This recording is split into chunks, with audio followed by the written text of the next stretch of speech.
हम्म। तो बात ये हो रही थी कि अगर हेल्थ एंड सेफ्टी ओशा कंप्लायंस भी है, और health and safety Ayush compliance भी है, और हेल्थ एंड सेफ्टी निबोश भी है, तो हेल्थ एंड सेफ्टी तो तीनों के साथ ही लगा हुआ। तो अ, बुनियादी तौर पर फिर डिफरेंस क्या है जब तीनों ही हेल्थ एंड सेफ्टी हैं, और तीनों ही हेल्थ एंड। पहले तो मुझे कोई ये बताए फटाफट, क्योंकि देखो निबोश जो है इस पूरी सीरीज का सबसे एडवांस कोर्स है, और सबसे एडवांस कोर्स होने का मतलब यह है कि बेसिक हेल्थ एंड सेफ्टी बहुत अच्छे तरीके से सबको क्लियर है। और मैंने इसकी स्लाइड्स भी कुछ इसी तरह से बनाई है ताकि आप इसको बहुत अच्छे तरीके से टेकअप कर सकें। इवन दो इसके इसको बनाते वक्त मेरे दिमाग में ये बात भी थी कि हेल्थ एंड सेफ्टी को इस पर्सपेक्टिव से डिफाइन किया जाए कि जाहिर बात है आप तो ये कोर्स कर रहे हैं, लेकिन आप जिन जिन एरियाज में और जिस जिस इंडस्ट्री के अंदर इंगेज हुए हैं, वहां आपको भी तो ट्रेनिंग देनी है ना। तो इसके अंदर दोनों ही फ्लेवर हैं। एक तो ये कि जो ये कोर्स सब्जेक्ट है इसको डिफाइन करना, दूसरी बात ये कि एज अ ट्रेनर आप इसको कैसे प्रेजेंट करेंगे, और किस तरीके से इसको डिफाइन करेंगे, और किस तरीके से अपने कोलीग्स को इसके मुतालिक अवेयरनेस देंगे और ट्रेनिंग देंगे। तो ये दोनों चीजें होंगी तो मुझसे जब ड्यूरिंग पूरे प्रोसेस के अंदर आप कभी भी किसी भी मुझसे सवाल कर सकते हैं। हेल्थ एंड सेफ्टी के हवाले से तो करेंगे ही करेंगे, लेकिन इसकी मैनेजमेंट के हिसाब से, इसकी ट्रेनिंग एंड डेवलपमेंट के हिसाब से, इसकी इसकी स्ट्रक्चरिंग के हिसाब से, लेक्चर्स के हवाले से भी मुझसे सवाल कर सकते हैं, क्योंकि वो लेटर ऑन आपके काम जरूर आएगा। मेरी बात समझ में आ रही है?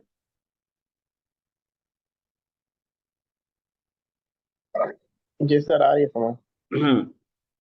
तो सवाल अब तो वहीं का वहीं अटका है कि ये ओशा, आयुष और निबोश, और चौथा हो सकता है अगर होता तो बेहोश।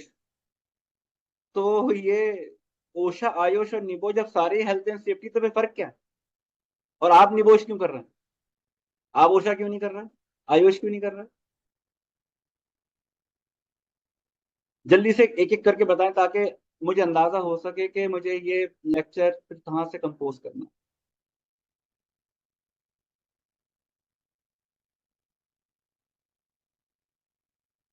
अयाज भाई आप शुरू हो जाएं।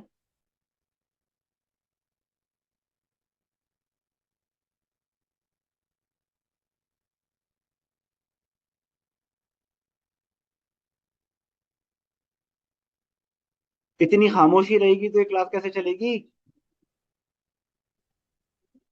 बेसिकली सर, जहाँ तक मुझे नॉलेज है, आयुष जो है बेसिकली बेसिक है। देन फिर ओशा जो स्टैंडर्ड्स हैं वो प्रोसीजर्स हमें बताते हैं जो यूएस बेस्ड हैं, कि किसी भी इन्वायरमेंट को कैसे क्रिएट करना है। एंड जो रिकॉर्ड है वो सर्टिफिकेशन है यूके की। हम्म, वो तो आयुष भी सर्टिफिकेट उसी का ही है।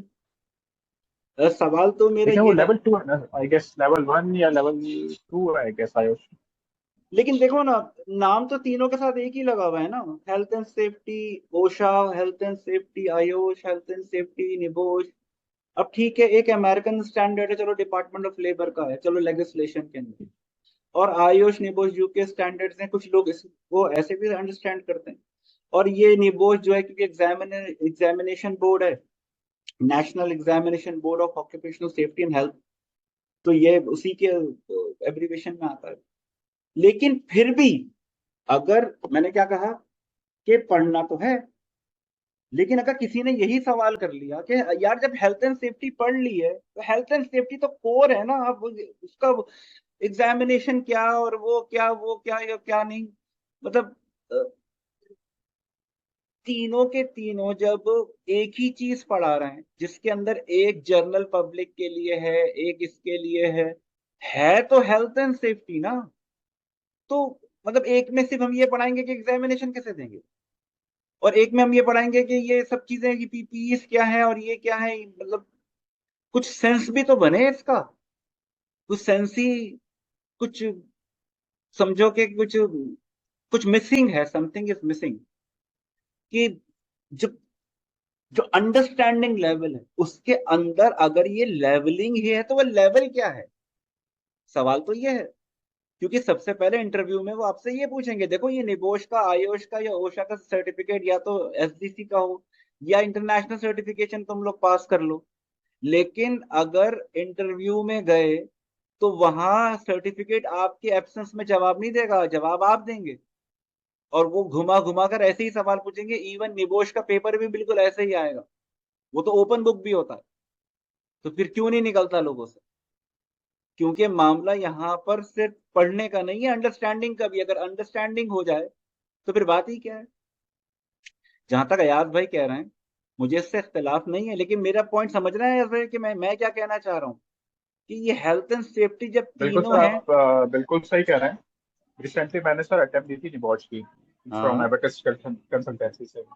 लेकिन आई डोंट नो कि उनके और निबॉश के क्या इशूज चल रहे थे, जिसकी वजह से जो पूरा बैच था उसको उन्होंने रेफर कर दिया। एंड सब जो है वो शॉक थे कि हाउ इज इट पॉसिबल कि like we were of 24 and 24 के 24 जो है वो रेफर हो गए थे। हाँ, अब ये तो कंसिक्वेंसेस से लग रहा है ना यार कि ये तो कोई रिफ्ट थी बीच की और कोई इस तरह का कोई मामला था। यकीनन कोई रजिस्ट्रेशन की और सर्टिफिकेशन बॉडी की आपस में एग्जैक्टली। कोई बात थी। इसके अंदर हम पार्टिसिपेंट्स इवन को तो दोष नहीं दे अब सकते। वो इवन सर, लेकिन जिन्होंने भी जो फीस पे की ऑब्वियसली वो तो एक तरीके से जाया हुई। सेकंड, लाइक हमारे कोई 4 से 5 मंथ उन्होंने जाया की। तो हम यही सोच रहे थे कि आप बंदा किस पर ट्रस्ट करें, लाइक इट्स क्वाइट डिफिकल्ट।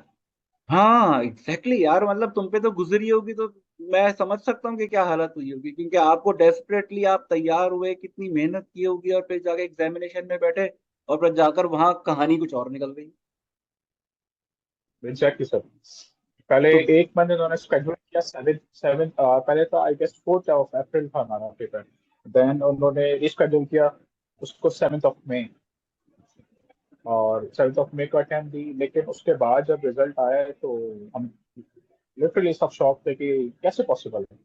हाँ, मतलब 24 के 24 कैसे फेल हो सकते हैं? कम से कम कोई एक तो गुदड़ी का लाल एग्जैक्टली। होता। चलो मैं इतना बड़ा फनकार नहीं हाँ हूँ। इसका मतलब ये थोड़ी कि सारे के सारे ही ऐसे ही थे। बिल्कुल। जबकि मॉक टेस्ट के अंदर सबके स्कोर जो थे अराउंड 60s एंड 70s के अंदर थे। बहुत है ये स्कोर, तो बहुत। आप माइनस पर, हाँ इवन बिल्कुल। अब मेरे जो लास्ट स्कोर थे मैट मॉक टेस्ट के अंदर वो 72 थे। एंड जब हम्म। मेरा रिजल्ट आया है तो I I got 39। I was like how is it possible. नहीं, ये तो बिल्कुल अजीब सी बात लग रही है। मुझे ऐसा लग रहा है कि मतलब मेरे अभी मैं कंफर्म नहीं हूँ, लेकिन अयाज मुझे ऐसा लग रहा है कि जिस फोरम से हमने इसको अटेम्प्ट किया था वो और सर्टिफिकेशन बॉडी के दरमियान की कोई रिफ्ट है ये, जिसके जिसके पीछे में एग्जैक्टली। हम आए। Exactly sir. आप इवन अब जो एबेकस इंटरनेशनल है वो अटेम्प्ट नहीं करवा रहे कि आप ये होता है कि रिसिट कर सकते हैं। तो काफी सारे स्टूडेंट्स से उनका ख्याल ये था कि हम रिसिट करते हैं एंड हमारे पैसे भी बच जाएंगे और कुछ टाइम भी अच्छा बच जाएगा, क्योंकि रिसेंटली प्रिपरेशन की हुई है। एंड दे आर लाइक कि नहीं, आप रिसिट नहीं कर सकते, आप अदर इंस्टीट्यूट्स में जाएं, उनसे आप उनसे मालूम करें। तो अगर कहीं और भी जाते हैं तो उनका तो कहना ये है कि हमारे पास अपने स्टूडेंट्स ऑलरेडी इतने हैं कि हम आपको रिसिट नहीं कर सकते। तो अयाज तुमने होल कोई प्रोसेस जो है एप्लीकेशन वो नहीं एक तरीके लिखी से। नेबोश को डायरेक्टली उनकी वेबसाइट पे जाते, कोई सर कंप्लेन करते? सबने लिखी है, सबने लिखी है, सबने लिखी है उसके निकोश की अंदर तरफ एक से एक एक दो। फॉर्म है, एक फॉर्म 7, तुम्हें उससे फिल करना चाहिए था। उनकी साइट के ऊपर है जो लीगल जो इनका डॉक्यूमेंट है, वो फॉर्म 7 कहलाता है। हम्म। उसको ढूंढो और वहां पर कंप्लेन करो। क्योंकि देखो ये कंसिक्वेंसेस कैसा बन रहा है, ये कंसिक्वेंसेस कुछ इस तरह का बन रहा है क्योंकि ये इनिशियली अगर डिस्कस हो जाए तो ज्यादा बेहतर है। क्योंकि जब मैंने इस निबोश को एसडीसी के प्लेटफॉर्म पे चलाया था तो उसकी बहुत बड़ी वजह यही थी क्योंकि हम स्किल डेवलपमेंट काउंसिल कराची के प्लेटफॉर्म से हमेशा एक्रीडेशन पढ़ाते। हमारा इससे कोई ताल्लुक नहीं कि हम्म। कौन सी सर्टिफिकेशन बॉडी है, किसने क्या रूल बनाया है। ये हम्म। तुम्हारे सिस्टम में चलेगा कैसे, हमारी तमाम तवज्जो इसके ऊपर होती है। इवन दो हमारे जितने भी फैकल्टी मेंबर्स होते हैं वो हम इसीलिए ही कॉर्पोरेट से उठाते हैं कि अगर वो आयोश है या ओशा है या निबोश है, कुछ भी है, ये कंपनी में नजर कहाँ आएगा? अगर मैं काम करने बैठा एग्जैक्टली। तो ये नजर कहाँ आएगा? और अगर ये इसके दरमियान यही डिफरेंस है कि एक जर्नल है और एक इसके लिए है, ऐसा नहीं है। मैं इसको बिल्कुल बिल्कुल ट्रैश से उठाता हूँ, क्योंकि मैं अंडरस्टैंड ये कर रहा हूँ कि तुम सब के सब हेल्थ एंड सेफ्टी के अंदर अच्छा खासा काम कर चुके हो। इसलिए मैं बहुत सारी चीजें ओशा और आयुष की डिस्कस नहीं करूंगा। लेकिन ये कोई hard and right. Fast rule नहीं है। अगर अंडरस्टैंडिंग के अंदर कोई प्रॉब्लम हो रही होगी तुम मुझसे सवाल पूछ सकते हो, और मैं उसको रैपिडली सम अप जरूर करूंगा, क्योंकि अंडरस्टैंडिंग मेरे नजदीक सबसे ज्यादा जरूरी है। दूसरी चीज जो सबसे ज्यादा इसके अंदर अहम है वो है इम्प्लीमेंटेशन, जिसको मैं कहता हूं एक्रीडेशन। एक लॉ का एक चलती हुई इन्वायरमेंट के अंदर एप्लीकेशन कैसे डालोगे, असल में यही है बात जो तुम्हें कंसल्टेंट बनाएगी। ट्रेनर से निकालकर अगर तुम कंसल्टेंट बनना चाहते हो तो तुम्हें इसकी इम्प्लीमेंटेशन आना इंतहाई जरूरी है। और इम्प्लीमेंटेशन बगैर अंडरस्टैंडिंग के डेवलप्ड हो ही नहीं सकती किसी भी सब्जेक्ट में। ये सिर्फ पोचा आयुष की बात नहीं हो रही, ठीक है? अगर बेसिक डेफिनेशंस की बात करूं, क्योंकि अब मैं सारे इंटरव्यू के सवाल और उसके जवाब की तरफ आ रहा हूं, जैसे जैसे हो। तुम सबके पास नोटबुक है ना? Yes sir. हाँ हाँ, क्योंकि जब मैं बोल रहा हूँ तो फिर तुम लोगों को फिर इसको लिखना भी पड़ेगा थोड़ा सा। देखो, बेसिक हेल्थ एंड सेफ्टी, अगर हेल्थ एंड सेफ्टी ओशा भी है, आयुष भी है, निबोश भी, तो पहले एक पोर्शन को क्लियर करते हैं। एक हेल्थ एंड सेफ्टी को क्लियर करते हैं, और एक करते हैं फिर ओशा आयुष और निबोश के डिफरेंसेस को। अगर ये भी आज क्लियर हो गया तो समझ लो बहुत बड़ी फतह। अब हेल्थ एंड सेफ्टी यकीनन टेक्निकली तौर पर कहूं या वैसे भी, अगर अगर साइकोलॉजिकली देखो, तो किसी बेजान चीज के ऊपर तो नहीं होगी। यकीनन किसी जानदार पर ही होगी, इंसान के ऊपर ही होगी। तो हेल्थ एंड सेफ्टी तीन पिलर्स के ऊपर टिकी हुई है। पहला पिलर है कि कोई बीमार ना हो, जख्मी ना हो, और डेथ ना हो। ये याद रहेगी बात। जी सर। हाँ देखो, ये रट लो दिमाग में, क्योंकि ये इंटरव्यू में सबसे पहला सवाल होगा कि what is health and safety to prevent everyone. देखो, मौत किसी की डिग्री देखकर नहीं आएगी। मौत किसी डिग्री देख, अगर डायरेक्टर के पास पीएचडी और चौकीदार के पास वो जाहिल है तो क्या मतलब है? वो मौत ये कहेगी कि ये पीएचडी है, इसकी दुनिया को बहुत जरूरत है, इसको 2 दिन छोड़ देते हैं, इसको मार देते हैं, ऐसा है? नहीं सर। और even health and safety administrator officer की नजर से अगर तुम देखो इसको, तो तुम्हारे नजदीक तो सबकी इंसानी जान है ना। उसमें डायरेक्टर और चौकीदार और स्वीपर और लेबर को क्या डिस्टिंग्विश कर रहे? हाँ। तीसरा सबसे बड़ा कंस्ट्रेंट तुम्हारे पास ये होगा कि एक जाहिल आदमी भी तुम्हारे मुंह लग रहा है और एक पढ़ा लिखा आदमी भी है, फिर क्या करोगे? हमें अपना गुस्सा कंट्रोल में रखकर चीजों को हाय, लगता है तुम्हारी शादी नहीं हुई है। जान के वकार बात कर रहा है अयार? Sir basically we are meant to create a safe environment. हाँ हूँ, वकार देखो, बात कर रहा हूँ। असल में तो तुम्हारी असल रिस्पॉन्सिबिलिटी है कि एक ऐसी सेफ इन्वायरमेंट जिसमें ये तीन कंस्ट्रेंट ना हो। कोई बीमार ना हो, कोई जख्मी ना हो, और कोई मरे नहीं। ये याद रहेगी बात। अच्छा। जी सर, लेकिन बस हम इसको मिटिगेट कर सकते हैं सर, लेकिन 0% तक तो नहीं ला सकते। हाँ भाई, मैं जितनी हमारी हमारी एज अ ह्यूमन बीइंग हमारी पावर है, जैसे सिग्मा भी कहता है ना 99.9, तो 99.9 वो 0.1 क्यों छोड़ दिया? उसने कहा भाई मखलूक को वो और खालिक के दरमियान 0.1 तो छोड़ दो अल्लाह के वास्ते।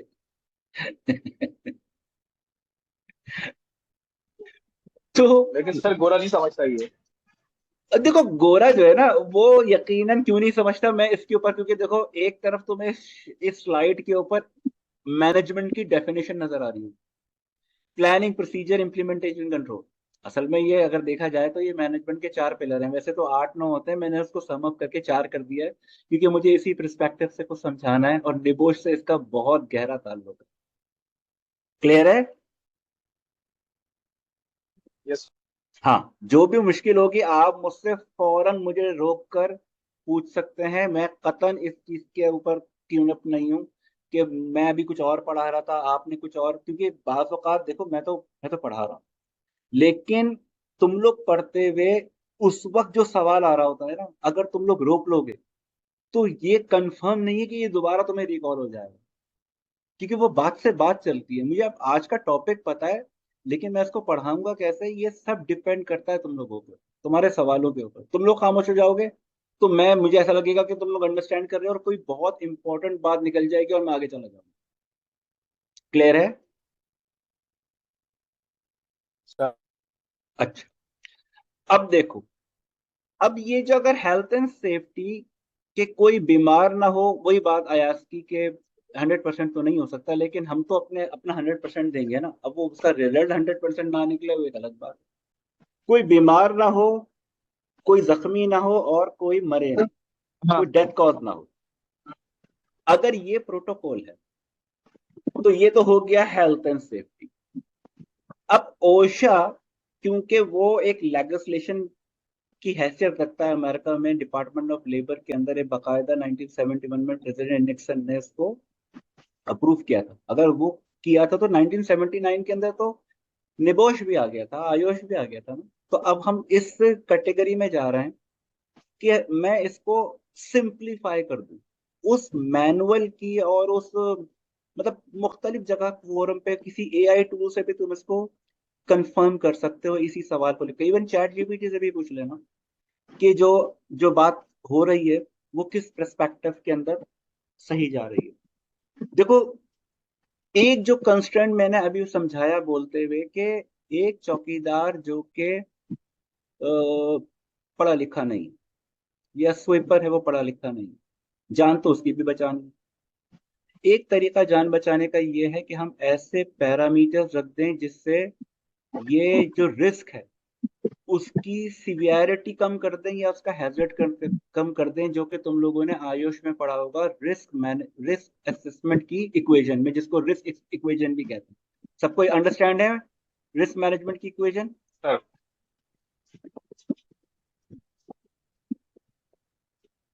और जिसको लेकिन नहीं हो, सर से हाँ, ये हमारी जो इंडस्ट्री है, इस इंडस्ट्री का सबसे बड़ा इशू है माइंडसेट का। ये इवन हमारी जो मल्टीनेशनल कंपनीज भी हैं, वहां पर भी जो इशू आता है इम्प्लीमेंटेशन के अंदर, वो सिर्फ माइंडसेट का आता है।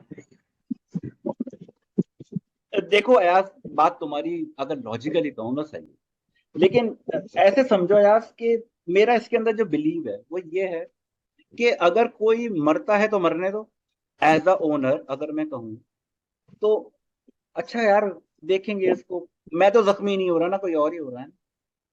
लेकिन अगर इसके साथ एक बात और लगा दी जाए जो कि तुमने ऑक्टाव में पढ़ी होगी, कि इससे हमारा इंडस्ट्री का ये नुकसान है, चलो उसका पर्सनल तो है, लेकिन इसका हमारी ऑर्गेनाइजेशन के ऊपर बाय मींस ऑफ मनी अगर समझा जाए तो इतना नुकसान है, उसका इम्पैक्ट शायद ज्यादा है। मुझे ऐसा लगा है आज अपने इन 20-25 साल के करियर के अंदर कि कहीं ना कहीं हमारी प्रेजेंटेशन के अंदर भी कुछ कमी रही है। हम शायद अपर मैनेजमेंट को उस कंस्ट्रेंट के बारे में उस तरह से ब्रीफ ही नहीं कर पाए कि एक बात डिसाइसिव नोट तक पहुंच सके। तुम्हारा क्या ख्याल है? हाँ सर, काफी हद तक बिल्कुल ऐसा है, बिल्कुल ऐसा ही है। कुछ रिसेंटली सर मैंने दो प्रोजेक्ट की, एक एजीबी फार्मा के अंदर हम्म, एंड सेकंड किया जेएनपी पोस्ट पाकिस्तान के अंदर। ठीक है। तो वहाँ का जो साइट का एच एस एन है, ये है उनका, वो एक अलग है।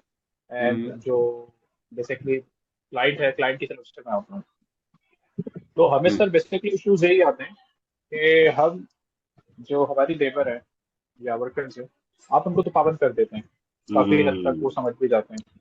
लेकिन जो वेंडर है, वेंडर का स्टाफ जो है, जब वो ये देखते हैं कि वेंडर का जो स्टाफ है वो बिल्कुल इसके अपोजिटली वर्क कर रहे हैं, तो फिर हम्म, जो क्लाइंट, जो हमारे अपनी लेबर है, वो कहती है कि sir we are not suppose to do this. अगर आप कहते हो कि आप हम चाहें तो ओके वी विल गो। हाँ बिल्कुल। और देखो अब क्या हो रहा है, ये तो मसला हेल्थ एंड सेफ्टी का एक और एडअप हो गया इन्वायरमेंट का, क्योंकि अब जो लोग तुम्हें तंग कर रहे हैं वो तुम्हारी कंपनी के नहीं है। ऐसा ही है।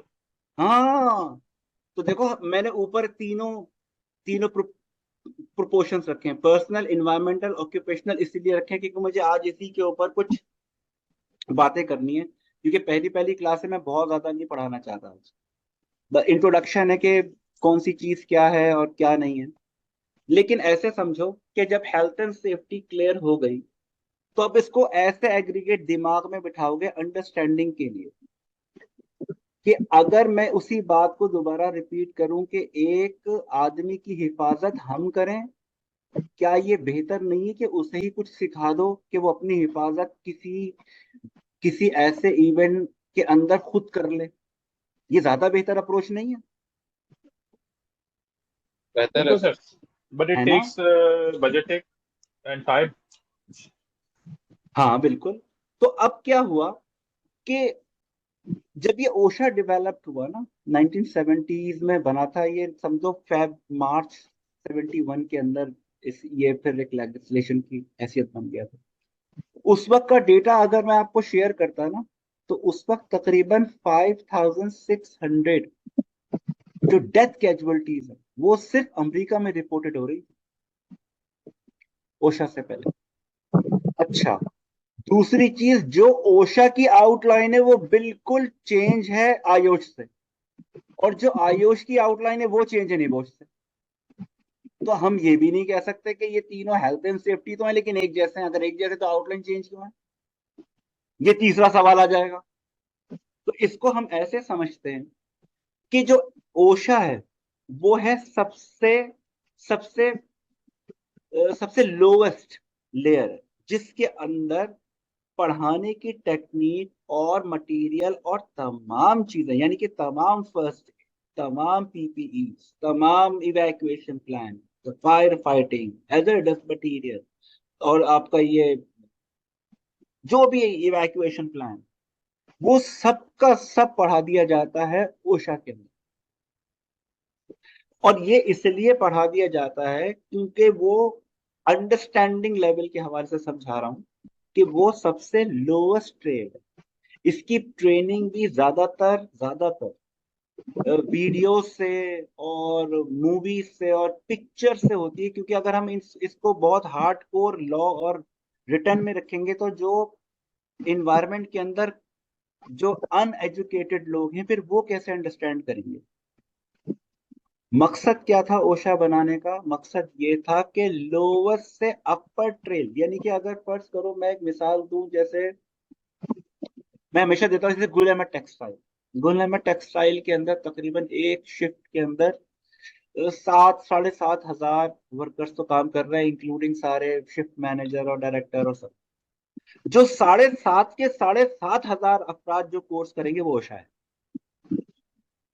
क्योंकि ये बेसिक हेल्थ एंड सेफ्टी है। इसके अंदर तमाम प्रिकॉशनरी स्टफ मौजूद है जो हर एक को पता होना चाहिए। अगर आप फायर फाइटिंग ना करें तो कम से कम इवैक्यूएशन तो पता हो कि तुम्हें भागना कैसे और अपनी जान कैसे बचानी है। अब हम हेल्थ एंड सेफ्टी के फर्ज करो 20 से 25 या 30 लोग हैं पूरे डिपार्टमेंट में, हम कोई 7,000 लोगों का बार थोड़ी उठा सकते हैं कि हम जाकर उनकी हिफाजत करेंगे।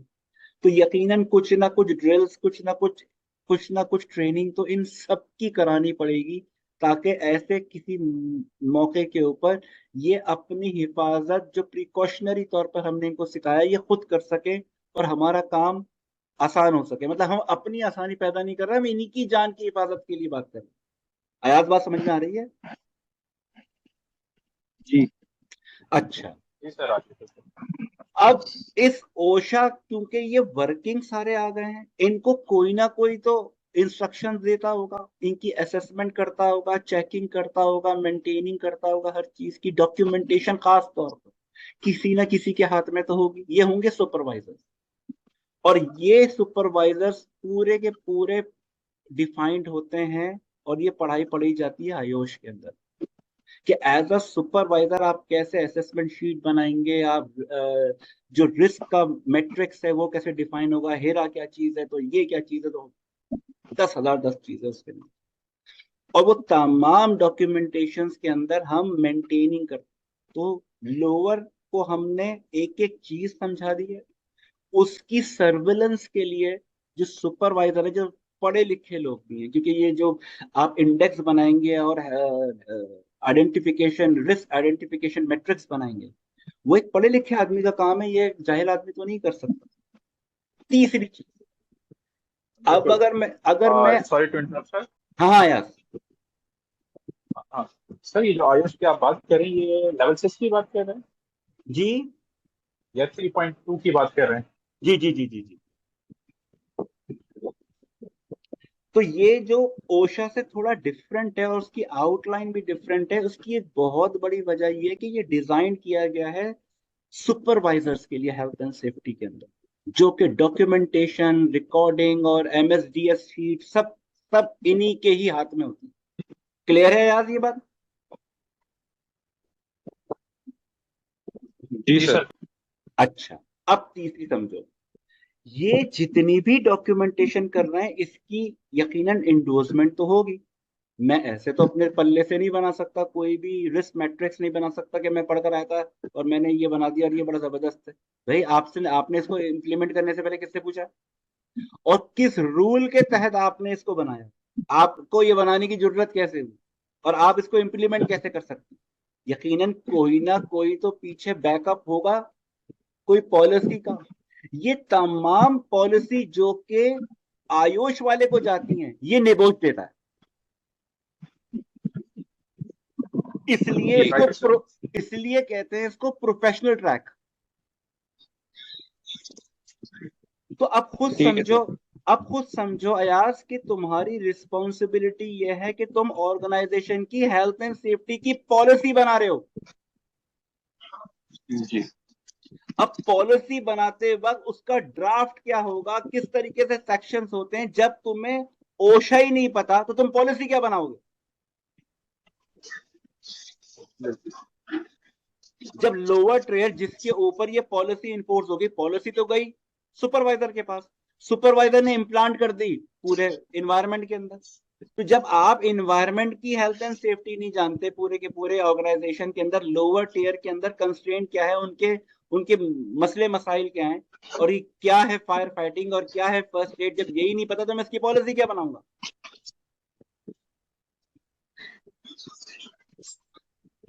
अब एग्जामिनेशन के अंदर सबसे बड़ा मसला ये खड़ा होता है, वो ओपन बुक क्यों रखा है? वो पागल थोड़ी है जिन्होंने ओपन बुक रख दिया GC1 का टेस्ट। वो इसीलिए क्योंकि वो घुमा फिराकर यही पूछना चाहते हैं, वो प्रिस्पेक्टिव जवाब देने का क्या है, वो प्रिस्पेक्टिव जवाब देने का है एज अ पॉलिसी क्या होगी। वो उस पूरे पैराग्राफ को जब ठीक देते है। हैं तो उसमें वो पॉलिसी पूछना चाह रहा है, क्योंकि वो जानता है कि ये प्रोफेशनल है और ये प्रोफेशनल कंपनी की पॉलिसी डिफाइन करेगा लेटर ऑन जाकर। ऐसा भी तो हो सकता है कि एक ऐसी इन्वायरमेंट हो जिसके अंदर हेल्थ एंड सेफ्टी की कोई पॉलिसी ना हो। अब तुम्हें अपॉइंट किया ही इसलिए क्योंकि तुम निबोश सर्टिफाइड हो। वो अगर वो चाहते तो वो ओशा सर्टिफाइड रख लेते, आयुष रख लेते, खासतौर पर निबोश का ही बंदा क्यों रखा? इसलिए क्योंकि वो लॉ पढ़कर आया है, वो तमाम चीजें देख कर आया है, वो पॉलिसी मेक कर सकता है। किस तरीके से इसके सेक्शन लिखे जाते हैं बल्कि लेटर ऑन जब ये कोर्स चल रहा होगा तो समझो 3-4 क्लासें तो मुझे इसकी ऐसी भी रखनी पड़ेंगी जिसके अंदर ये बताना कि इसको, इस पॉलिसी को रिटर्न कैसे करते हैं, लिखते कैसे हैं, सेक्शन कैसे बनाते हैं।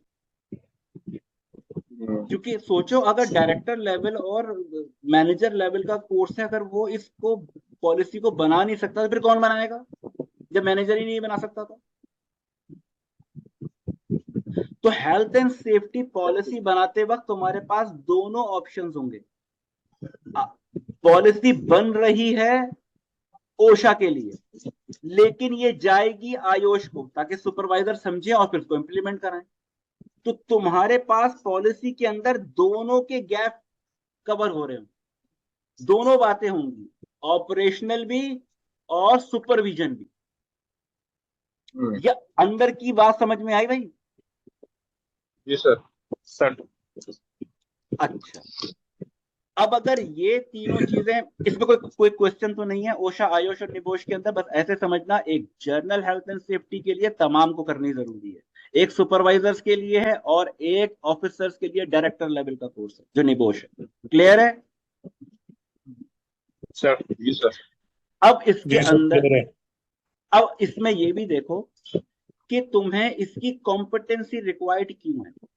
क्योंकि देखो, ये जितने भी बोर्ड है, चाहे वो यूके बेस्ड हो या अमेरिकन बेस्ड हो, हम एक ऑनलाइन फीस जमा कराएंगे और फिर पेपर देंगे और फर्स्ट करो पेपर निकल भी गया वॉट एवर, लेकिन पेपर निकलने के बाद जो सर्टिफिकेट आया है वो थोड़ी ही टेबल के सामने बैठकर इंटरव्यू देगा। इस सर्टिफिकेट के निकलने के बाद तुम्हारी रिस्पॉन्सिबिलिटी और बढ़ जाती है, क्योंकि वो जब सर्टिफाइड देखेगा तो सबसे पहले उसी सर्टिफिकेट को नलिफाई करने की कोशिश करेगा वो उस इंटरव्यू के अंदर, कि ये सारे के सारे लोग पागल हैं और मैं जो सवाल कर रहा हूं वो मैं प्रोफेशनल हूं। और ये इसलिए भी जरूरी है इंटरव्यूज के लिए, ताकि तुम्हारी सैलरी रेंज को काबू में रखा जाए। कुछ ना कुछ ऐसे लूज पॉइंट इंटरव्यू के अंदर होते हैं, एक ऐसे ग्रे एरियाज खास तौर पर पिंच किए जाते हैं, ताकि हम अपनी बजटिंग और कॉस्टिंग के अंदर एक बड़ा स्किलफुल आदमी हायर कर सके। ये पूरी जंग है जो एक समझो आधे घंटे की और 1 घंटे की और 1.5 घंटे के इंटरव्यू में हो रही होती। Understand? Good point sir. Yes sir yes sir. अच्छा, अब ये जो पूरी पॉलिसी का महवर होगा, जो इसका जो जो इसका पूरा सर्कल है, वो सर्कल इन 3 चीजों पर टिका हुआ। यकीनन जो पॉलिसी बनेगी वो या तो पर्सनल हेल्थ एंड सेफ्टी से कंसर्न रखती होगी, या इन्वायरमेंटल या ऑक्यूपेशनल। एक ऐसी पॉलिसी जिसका ताल्लुक हर एक से, तो वो पर्सनल हेल्थ एंड सेफ्टी होगी, और यकीनन ये कोइंसाइड करेगी ओशा से। क्लियर है? Yes sir. सर ऑक्यूपेशनल जाएगा डिपार्टमेंट वाइज। तो सर निबोश सब चीजें क्लियर कवर करता हुआ जाएगा। हाँ, इसका सबसे बड़ा मसला है, इसका पेपर मुश्किल इसलिए है यार, क्योंकि वो सवाल तुमसे सर तीनों में करेगा। अगर तुमने ऑक्यूपेशनल का जवाब पर्सनल हेल्थ से दे दिया, वो काट देगा आंसर।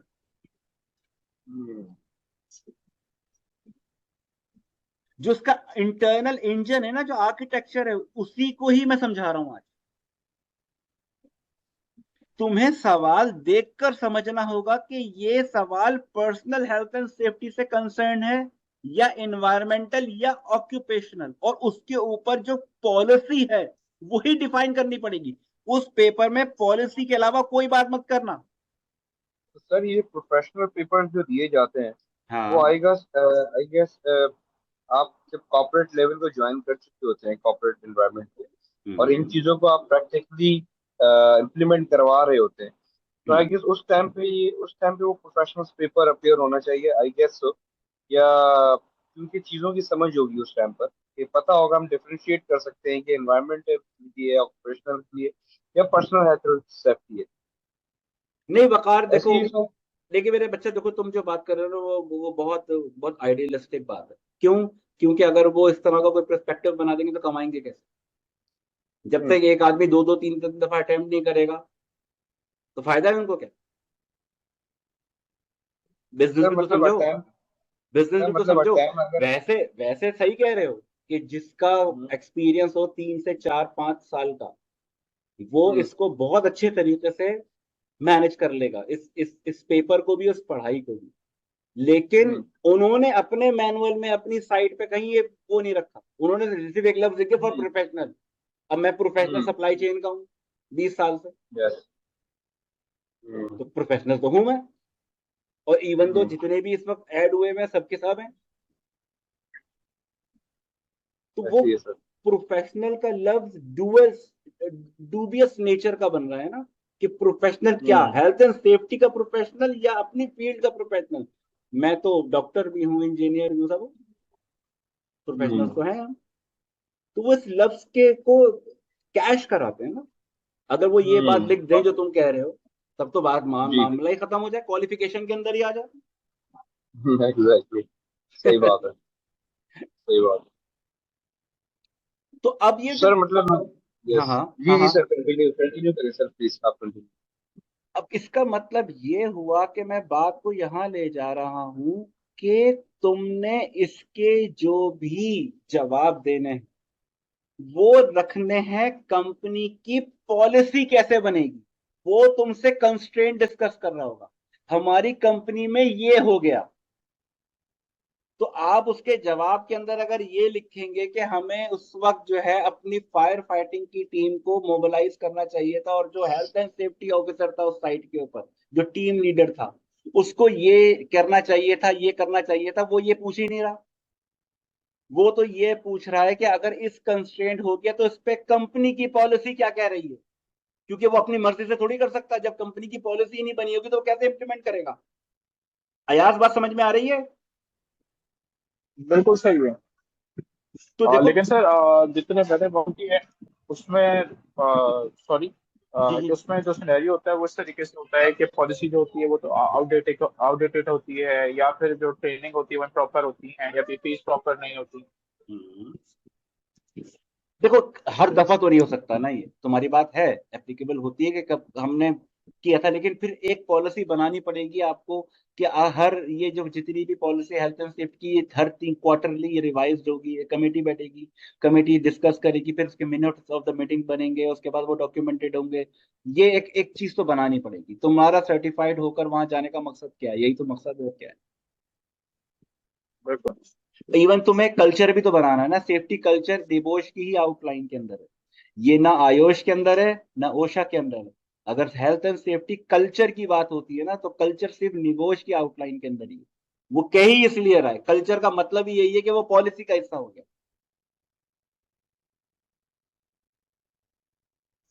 Right sir.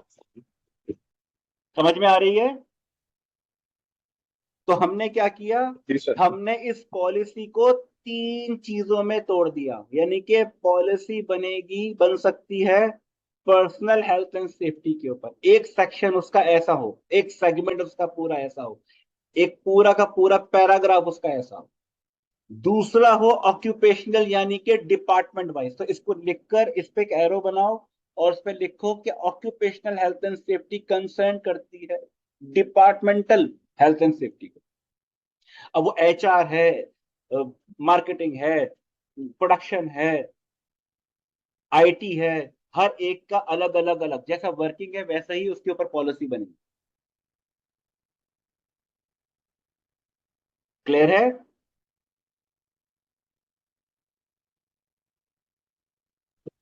जी सर। जी अब सर।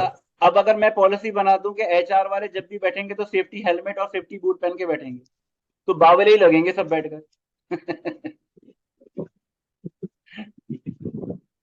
तो कंपनी के अंदर ये पीपीई इस्तेमाल तो करनी है, लेकिन ये भी तो सोचो कि वो लॉजिकल भी तो हो। अगर हेल्थ एंड सेफ्टी ऑफिसर इस तरह की वियर्ड बात करेगा, तो फिर कैसे मामला चलेगा? मतलब एचआर और मार्केटिंग वाले, सबसे पहले तो एहतजाज हो जाएगा तुम्हारे खिलाफ। क्योंकि एचआर और मार्केटिंग वाले जब तक स्ट्रेटनर और पूरा फैशन करके ना आए, उनके तो नौकरी पे आना जुर्म है। ऐसा ही है क्या? बिल्कुल सर, ऐसा ही है। और हेल्थ एंड सेफ्टी ऑफिसर भी एचआर उधर ही घूम रहे होते हैं।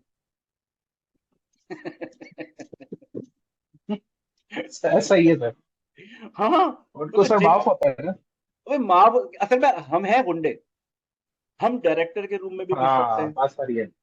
हम डायरेक्टर के रूम में भी घुस सकते हैं, हम किसी भी डिपार्टमेंट में बगैर एनओसी के, क्योंकि हेल्थ एंड सेफ्टी के को मेंटेन करने के लिए हमें इंस्पेक्शन तो करना है, तो वो सरप्राइज इंस्पेक्शन के नाम पर कहीं भी चले जाएंगे और किसी भी फुलझड़ी के साथ बैठे हुए होंगे। मैंने अक्सर, यकीन करो, जब बिल्कुल। भी मैं इन्वायरमेंट में गया हूँ, हेल्थ एंड सेफ्टी ऑफिसर को मैंने किसी लड़की के साथ ही देखा, कम वक्त।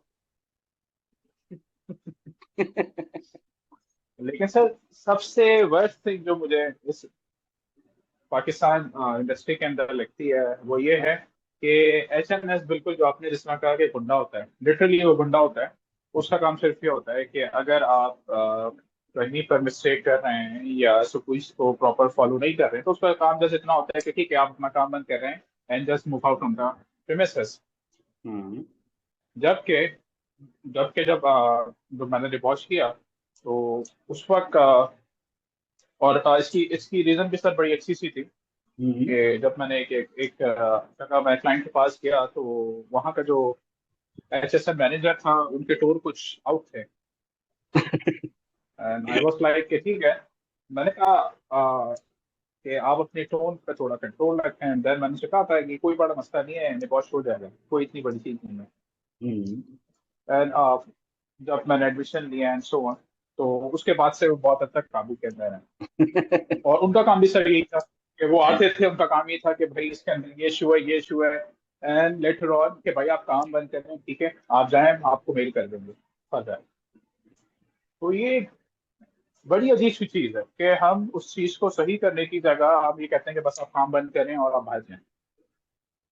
हाँ, देखो लेकिन अयाज, इसके अंदर एक चीज जो है ना, जो मैंने शुरू में भी कहा था कि कभी कभी हमारे सामने एक पढ़ा लिखा और जाहिल, लेकिन सबसे मुश्किल आदमी वो होता है जो पढ़ा लिखा जाहिल होता एग्जैक्टली। है। उसको डील करना जरा मुश्किल होता है, लेकिन थोड़ी देर के लिए समझो कि हम इससे डिस्टर्ब तो हो रहे हैं, लेकिन अगर इसको थोड़ा सा ब्रॉडर पर्सपेक्टिव से देखो कि अगर मैं, मेरी यहाँ फर्ज करो अ, जहनी मेरी कोई वो नहीं हो रही है, कंपैटिबिलिटी नहीं हो रही है, तो यार जिसको मैं यहाँ डील कर रहा हूँ वो भी इंसान है, और यहाँ से निकल कर अगर मैं जिस जहां जाऊंगा वो भी इंसान ही होगा यकीनन, जिसको डील करूंगा। और ये बिल्कुल। भी कोई कंफर्म नहीं है कि वो पढ़ा लिखा जाहिल नहीं होगा, तो फिर इसी को क्यों ना डील कर लूं,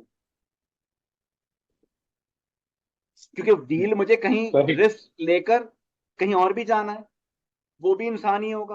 और कोई गारंटी नहीं है कि उसके अंदर कोई खुजली नहीं होगी। तो जब वही रिस्क कहीं और इन्वायरमेंट में भी मिले, तो इसका मतलब है कि जिस इन्वायरमेंट में हूं, तो मुझे इसी पे ही कुछ हिम्मत करनी पड़ेगी। और वही ना, कतरे की बात है, एक एक ड्रॉप गिर रहा है पत्थर के ऊपर, एक एक ड्रॉप।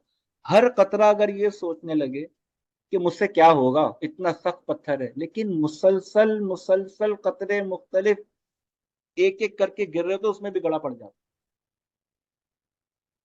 तो कंसिस्टेंसी जो इस निबोश की रिक्वायरमेंट है ना, वो सबसे हायर है, सबसे हायर है।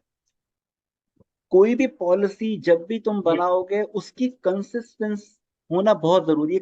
25,025 लोग ऐसे मिलेंगे अयाज, जिन्होंने काम एक पैसे का नहीं करना होता, लेकिन बातें उनसे करवा लो दुनिया जहान की, है ना। ऐसा ही सब। हाँ, तो यार ये इस तरह के लोग आते रहेंगे, ये टालते रहेंगे। मैंने कहा, क्या कहा, इसके अंदर हम personal environmental occupational health and safety की पॉलिसी को ऐसे डिजाइन करेंगे कि इसके ऊपर भी एक लगाम आ जाए। Right sir. और वही चीज है जो हम इम्प्लीमेंट कर पाएंगे इन्वायरमेंट में। एग्जाम की तैयारी अपनी जगह पर चलेगी, लेकिन जो ऑपरेशनल लेवल के ऊपर हमारे जो मसले मसाइल बन रहे हैं, उनकी उनकी रोकथाम के लिए भी बिल्कुल यहाँ पर बात डिस्कस होगी, और उसका एक मॉडल डिफाइन किया जाएगा इसी तरह फ्लो से। तो पर्सनल हेल्थ एंड सेफ्टी की पॉलिसी तुम्हारी उस पॉलिसी के अंदर, बुक रूल्स के अंदर होगी। दूसरा इन्वायरमेंटल, ऑक्यूपेशनल हो गई डिपार्टमेंट वाइज। अब हो गई एनवायरमेंटल, कि तुमने अपना तो मामला बिल्कुल ठीक किया, डिपार्टमेंट भी बेहतरीन तरीके से, जितनी हम में ताकत थी हमने उसकी पॉलिसी के अंदर एक एक चीज, बारीक बारीक चीजें निकाल कर बेहतरीन कर लिया। लेकिन ये जो कंपनी का, जो फैक्ट्री का, जो इंडस्ट्री का केमिकल वेस्ट है या धुआं है, या वो जो जमीन के अंदर जा रहा है और वो जो जज्ब हो रहा है और जो एक आबादी को और इर्द गिर्द के इलाके को मुतासर कर रहा है, उसका हिसाब कौन देगा। तो इसका मतलब क्या हुआ, एग्जैक्टली इसका सर। तो इन्वायरमेंटल, अगर मैं सिर्फ इन्वायरमेंट को देखूं ना, तो इसका ISO he health and safety का अलग है, 1400 की सीरीज है। 4500 आई गेस सर। 45001 अब बना है, वो हेल्थ एंड सेफ्टी और इन्वायरमेंट पहले अलग अलग थे। आईएसओ 1400 की सीरीज की कंप्लाइंस अलग लेनी पड़ती थी, आईएसओ 1800 की सीरीज अलग लेनी पड़ती थी। आईएसओ 1700 है वो कैलिब्रेशन से रिलेटेड है ज्यादातर, और वो क्वालिटी कंट्रोल वाले करते हैं। लेकिन हेल्थ एंड सेफ्टी का जो डायरेक्टली लिंक है वो आईएसओ 1400 और आईएसओ 1800 है।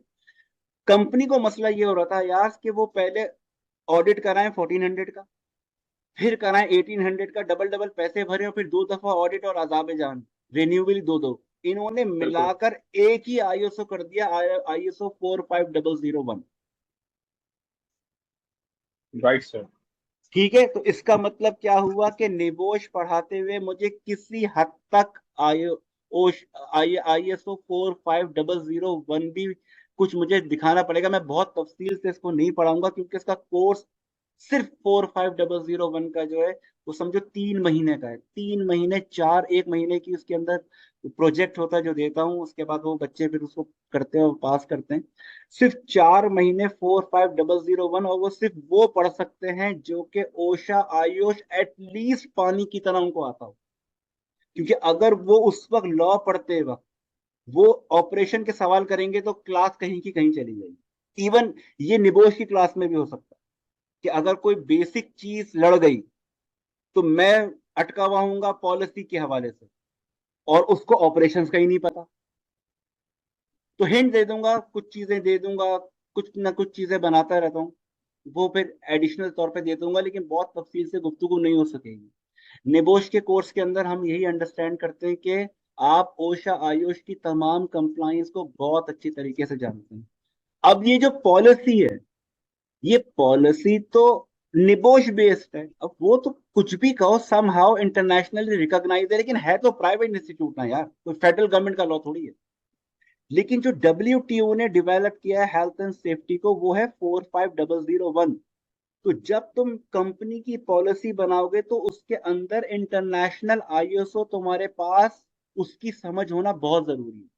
इवन दो जब निबोश कंप्लीट हो जाएगा तो मेरी तुम लोगों को रिकमेंडेशन ये है कि आईएसओ 45001 चाहे यहां से करो या कहीं से भी करो, लेकिन उसको करना जरूर। एसडीसी सर अभी करवा रही है। हाँ, ये होगी, सितंबर में होगी। Thank you. तो अयाज समझ में आ रही है कि लाइन ऑफ एक्शन क्या होगी, क्योंकि हमें एक पॉलिसी लिखनी है तो मुझे पॉलिसी दिखानी तो पड़ेगी ना कि इसका ड्राफ्ट कैसे बनता है। वो आईएसओ से बेहतर स्टैंडर्ड और क्या होगा। सर। तो अब हम इस पूरी पढ़ाई के अंदर जो भी पॉलिसी बनाएंगे उसका ताल्लुक पर्सनल से भी होगा, एनवायरमेंटल से भी होगा और ऑक्यूपेशनल से भी होगा। और हर चीज के मेरिट और डीमेरिट होंगे। मेरिट जो भी डीमेरिट होंगे उसके दो हिस्से करना।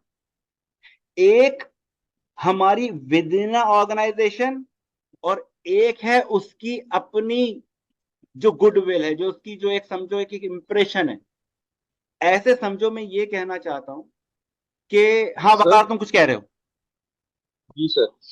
सर मैं ये कह रहा हूँ कि iOS 45001 अगर हम स्किप करते हैं और हम क्वालिटी एश्योरेंस करते हैं हम्म। तो क्या वो चीजें कवर होंगी क्वालिटी एश्योरेंस में?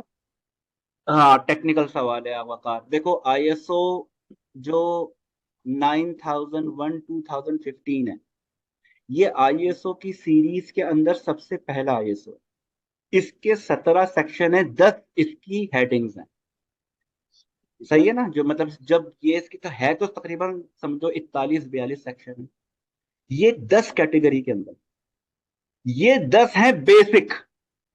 इन बेसिक के ऊपर दुनिया का हर आईएसओ बना। यानी कि अगर मैं आईएसओ 1400 की बात कर रहा हूं हेल्थ एंड सेफ्टी में, उसके अंदर आईएसओ 9001 2015 ऑलरेडी इंक्लूड है।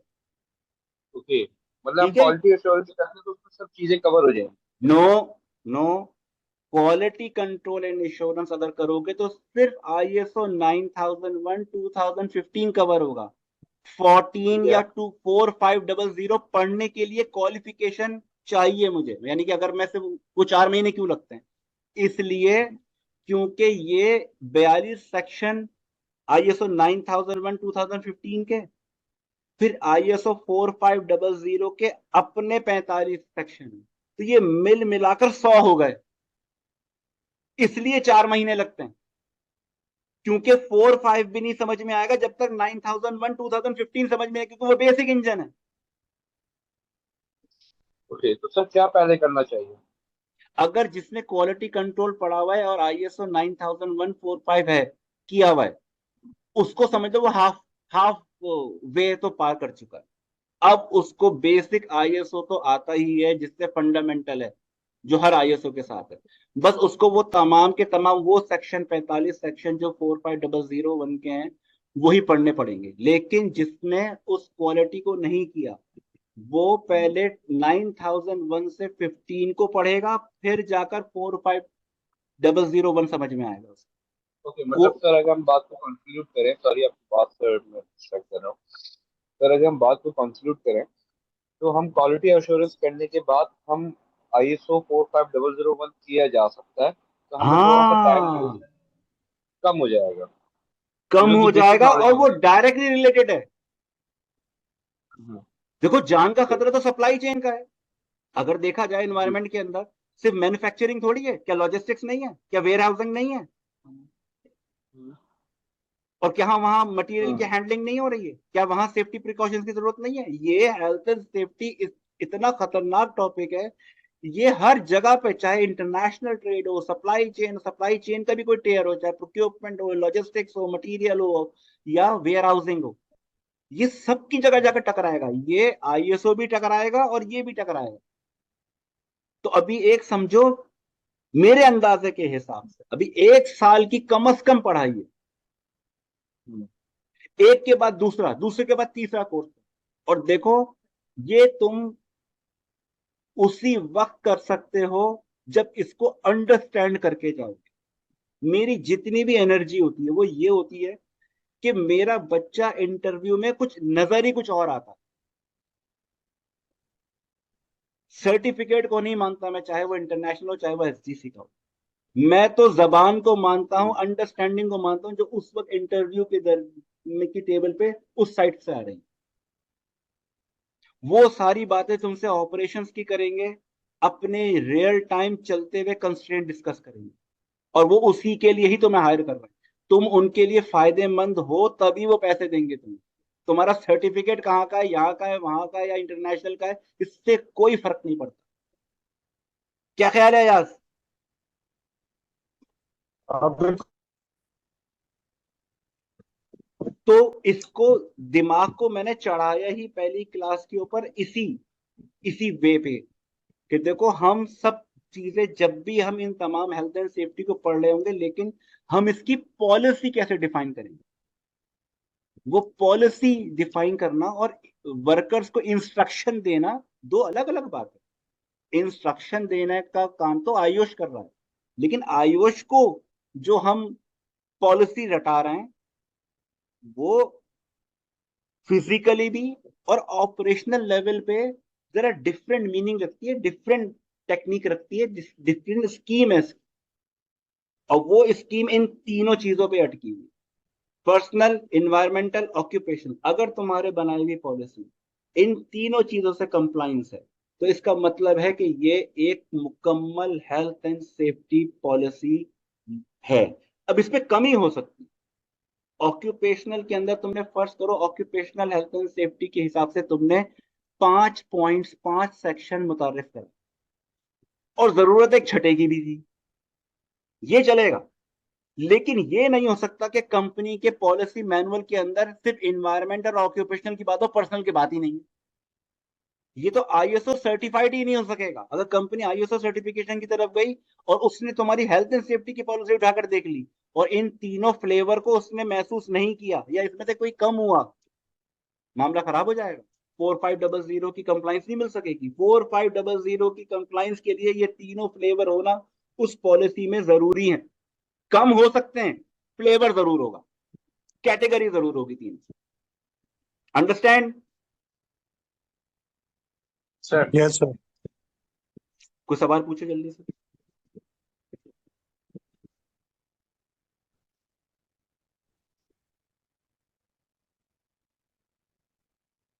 मुश्किल तो नहीं हो सर रही? नॉर्मली पर्सनल और ऑक्यूपेशनल नहीं सर, हाँ हाँ, पूछो तो पूछो। फिर भी नजर आती हैं। हम्म। लेकिन लेकिन जो इन्वायरमेंटल है सर, ये काफी कॉस्टली भी है और कम ही इंडस्ट्रीज के अंदर नजर आती है। लाइक ईटीपी आपने बनाना, क्योंकि वो कहते हैं कि ये एक तो ठीक ठाक खर्चा भी है, और पाकिस्तान जैसे मुल्क में जहाँ ब्राइटनेस अच्छा होता है, तो वो कहते हैं कि अ, वो उससे बहुत बेहतर है कि हम पूरा एक प्लांट लगाएं एंड फिल्ट्रेशन करें, देन जो है फिर उसको आगे जो है आगे पानी को मिक्स करें।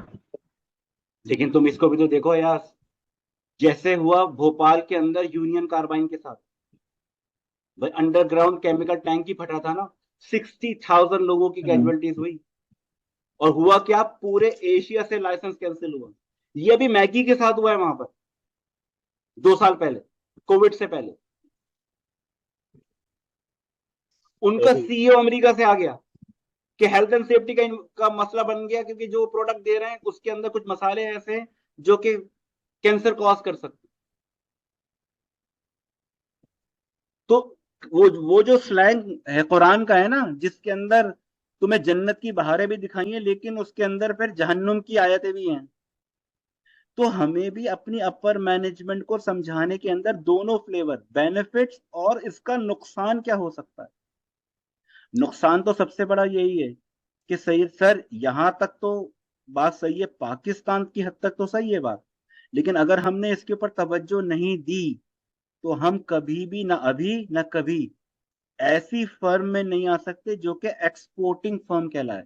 हम अपना माल बाहर नहीं बेच सकते, क्योंकि हमें इस ये सर्टिफिकेट्स, ये कंप्लाइंस रिक्वायर्ड होंगी।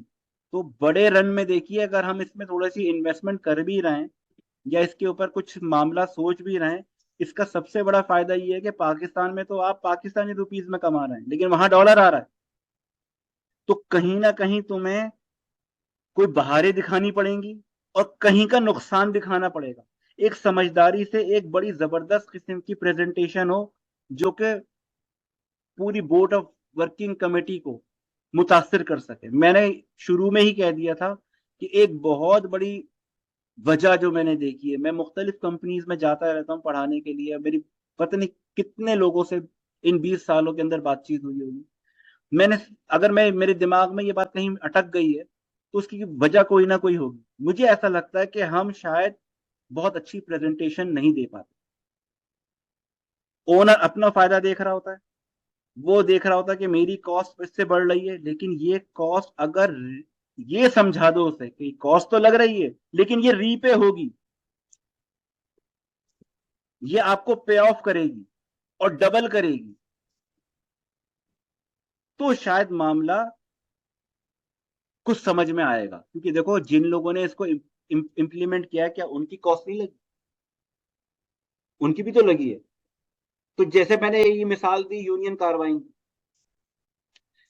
तो ये मिसाल तुम भी दे सकते हो। ये सब क्या करेगा, एक चीज होती है रिस्क मैनेजमेंट मैनुअल। उस रिस्क मैनेजमेंट मैनुअल के अंदर का जो मैटर है वो क्वेश्चनेबल हो जाता है इस सवाल के ऊपर। क्योंकि रिस्क मैनेजमेंट मैनुअल के अंदर सिर्फ वो बातें नहीं होती जो तुम्हारी कंपनी में हुई हैं, उसके ऊपर तो पूरे रिसर्च पेपर होता है कि अगर ऐसा हो गया तो हमें ये पॉलिसी बनानी है। ऐसा ही है। जी सर बिल्कुल। अब रिस्क मैनेजमेंट मैनुअल के अंदर भी वो चीज नहीं थी, वो जाएगी कंटीजेंसी प्लान में। इंशाल्लाह बहुत डिटेल से इन दोनों लफ्ज को अलग अलग अलग अलग समझाऊंगा लेटर ऑन। लेकिन एक ही इंट्रोडक्शन की क्लास के अंदर सारे महाज नहीं खोल सकता, सिर्फ कह इसलिए रहा हूं ताकि तुम्हें अंदाजा हो सके कि हमारी कोर्स की जो नहज है वो सुपरविजन या मैनेजेरियल लेवल के ऊपर, और सारी चीजें एक ही लफ्ज के अंदर घूम रही होंगी, वो होगी पॉलिसी। तीसरी चीज, रिक्रूटिंग कैसे करोगे, यानी कि हेल्थ एंड सेफ्टी के